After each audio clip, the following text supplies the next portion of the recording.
Hello and welcome to this week's midweek devotional.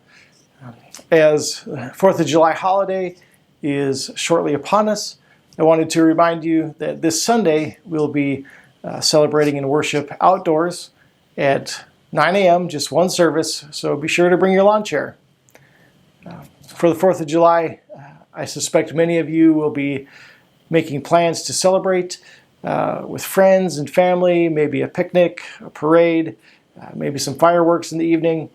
This is the day that we celebrate America's independence and many of the freedoms that we have come to enjoy as its citizens.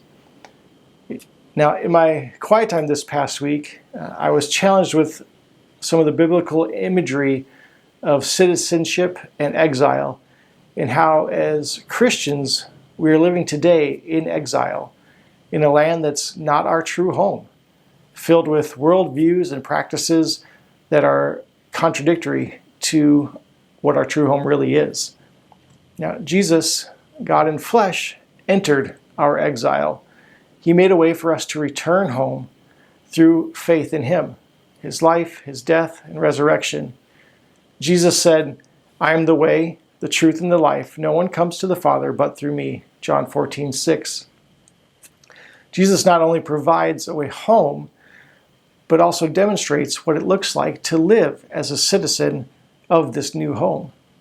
Not just by obeying moral standards, but by showing the Spirit of God, of God's love, in every human interaction, every human relationship. And that's exactly what we've been seeing throughout our sermon series in Luke, this Encountering Jesus sermon series. Jesus is without sin. Although the Pharisees accused Jesus of being guilty of breaking their man-made religious rules, Jesus lived God's moral standards perfectly. And not only that, He was God's perfect love in every human relationship. As He interacts with people, lives were changed.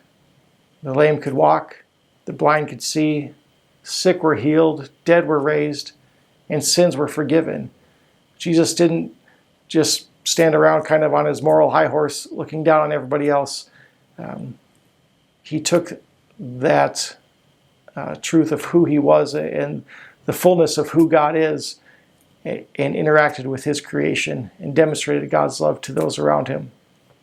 So as we move into our summer series in Philippians, Building a Flourishing Faith, I was struck by this verse in which Paul is encouraging the church to flourish in their faith by imitating the life of Jesus, which, of course, we have been looking at in Luke. So in chapter 1 of Philippians, verse 27, Paul writes, "Just one thing, as citizens of heaven, live your life worthy of the gospel of Christ.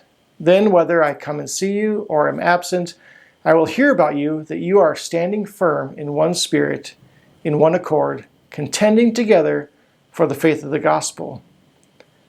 Church, that's you and I as Christians, building flourishing faith as citizens of heaven, not of this world, living a life worthy of the gospel in relationship in one spirit with others.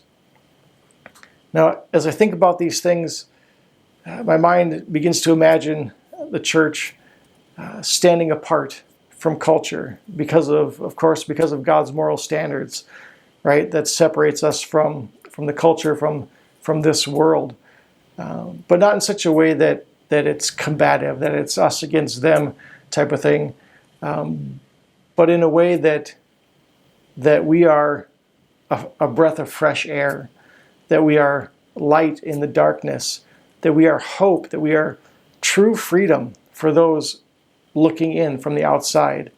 Because this is what we saw in Christ, in His example in His life. The church being Christ's love to those around us, putting the fullness of God on display, His perfect character and His perfect life as He interacted with people. Putting God fully on display. What an amazing thing to be a part of as the church and to strive for as we grow and as we flourish in our faith. I truly hope that you're encouraged as I was by living a life worthy of the gospel and considering what that really looks like and what that really means in your own context, in your own relationships with others, and in the way you even pursue moral purity according to God's standards.